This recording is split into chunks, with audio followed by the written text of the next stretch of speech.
Assalamualaikum warahmatullahi wabarakatuh. Alhamdulillahirrabbilalamin. Wassalatu wassalamu ala asyrafil anbiya'i wal mursalin Sayyidina Maulana Muhammadin wa ala alihi washabihi ajma'in.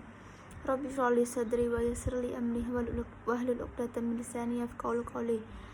Yang terhormat Ibu Nurul Rahmawati, MHI, selaku dosen pengampu mata kuliah Ushul Fiqih 1. Di sini saya akan membahas makalah tentang sejarah perkembangan ushul fikih.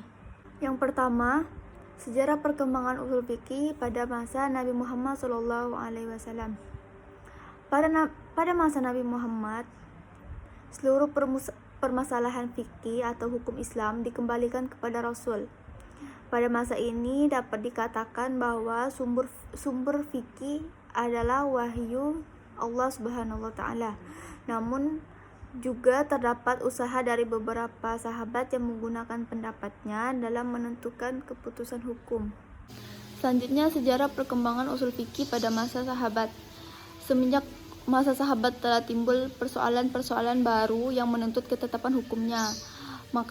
Maka dari itu para sahabat berijtihad untuk mencari ketetapan hukum. Setelah wafat Rasulullah, yang mengesahkan hukumnya tidak lagi Rasulullah, melainkan para sahabat berusaha berijtihad untuk mencari ketetapan hukumnya. Contoh dari ijtihad para sahabat yaitu Umar bin Khattab radhiyallahu an tidak menjatuhkan hukuman potong tangan kepada seorang yang mencuri karena darurat, karena kelaparan, darurat atau terpaksa. Selanjutnya pada masa tabi'in dan para imam mujtahid, kekuasaan Islam meluas ke daerah-daerah yang dihuni oleh orang-orang yang bukan berbahasa Arab atau bukan bangsa Arab. Kondisi budaya yang cukup berbeda, banyak di antara ulama yang bertebaran ke daerah-daerah tersebut dan tidak sedikit pula penduduk tersebut masuk Islam. Semakin kompleksnya persoalan-persoalan hukum yang ketetapannya tidak dijumpai di dalam Al-Quran dan hadis. Karena itu, ulama-ulama yang tinggal di daerah tersebut berusaha untuk berijtihad untuk mencari ketetapan hukum sesuai dengan nalarnya masing-masing, yang sesuai dengan Al-Quran dan hadis Nabi, ditambah pula dengan pengaruh kemajuan ilmu pengetahuan dalam berbagai bidangnya pada masa itu. Yang selanjutnya adalah pada masa tabi'in atau periode imam mazhab. Pada periode ini, metode penggalian hukum bertambah banyak. Dengan demikian, bertambah banyak pula kaidah-kaidah istinbat dan teknis penerapannya. Sebagai contoh, Imam Abu Hanifah dalam memutuskan perkara membatasi ijtihadnya dengan menggunakan Al-Quran, hadis, fatwa-fatwa sahabat yang telah disepakati dan berijtihad dengan menggunakan penalarannya sendiri seperti istihsan. Abu Hanifah tidak mau menggunakan fatwa ulama pada zamannya sebab ia berpandangan bahwa mereka sederajat dengan dirinya.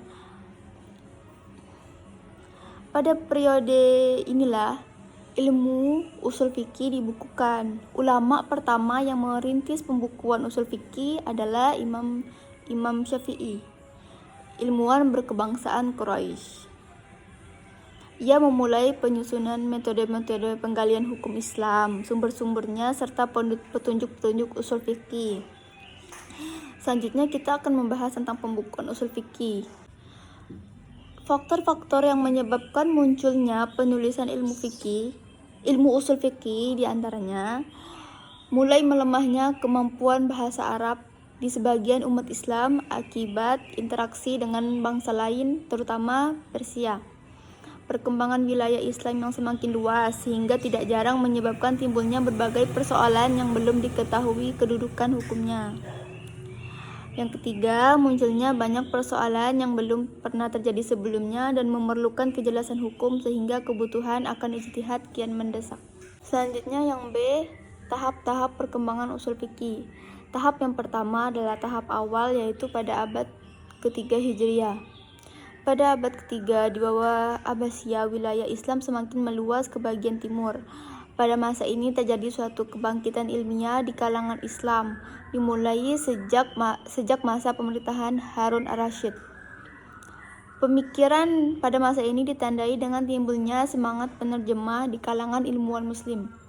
Salah satu hasil dari kebangkitan berpikir dan semangat keilmuan Islam ketika itu adalah berkembangnya bidang fikih, yang pada gilirannya mendorong untuk disusunnya metode berpikir fikih yang disebut usul fikih. Pada abad ini telah tersusun pula sejumlah kitab usul fikih Ar-Risalah dan kitab usul fikih lainnya. Tahap yang kedua adalah tahap perkembangan, yaitu pada abad 4 Hijriah.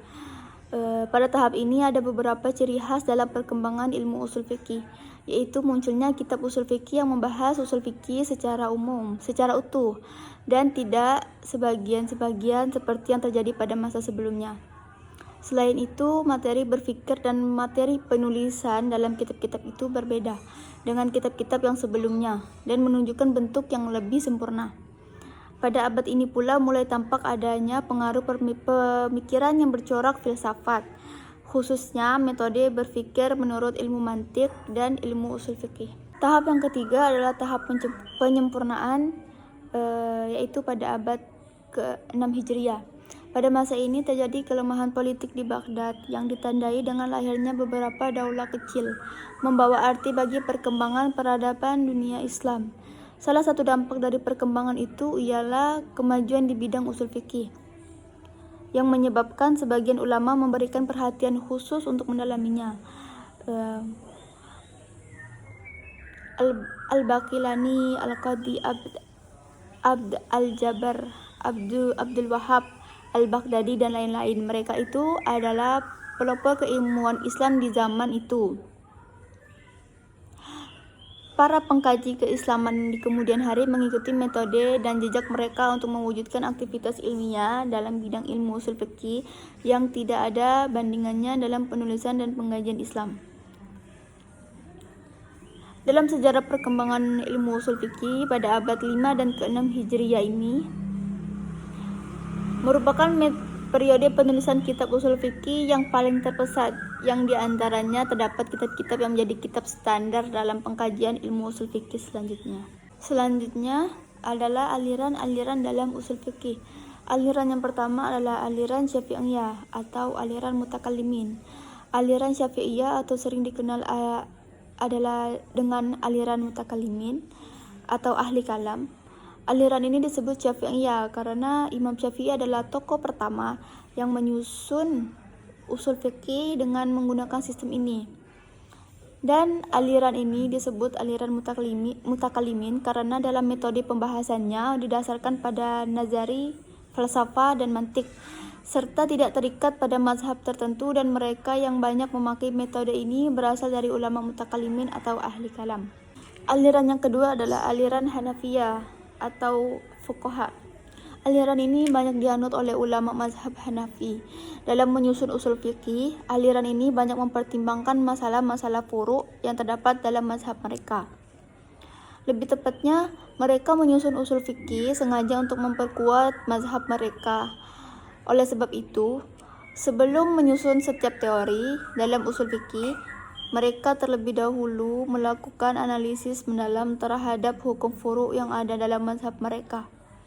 Sistem yang digunakan aliran ini dapat dipahami karena usul fikih baru dirumuskan oleh pengikut mazhab Hanafi setelah Abu Hanifah atau pendiri mazhab ini meninggal. Aliran yang ketiga adalah aliran mutaakhirin. Aliran ini adalah aliran yang menggabungkan kedua sistem yang dipakai dalam menyusun usul fikih oleh aliran Syafi'iyah dan aliran Hanafiyah. Ulama-ulama mutaakhirin melakukan tahqiq terhadap kaidah-kaidah usuliyah yang dirumuskan kedua alim tersebut. Lalu mereka meletakkan dalil-dalil dan argumentasi untuk pendukungnya serta menerapkan pada furu' fikih. Baiklah, hanya ini yang dapat saya sampaikan, kurang lebihnya saya mohon maaf. Saya akhiri. Wassalamualaikum warahmatullahi wabarakatuh.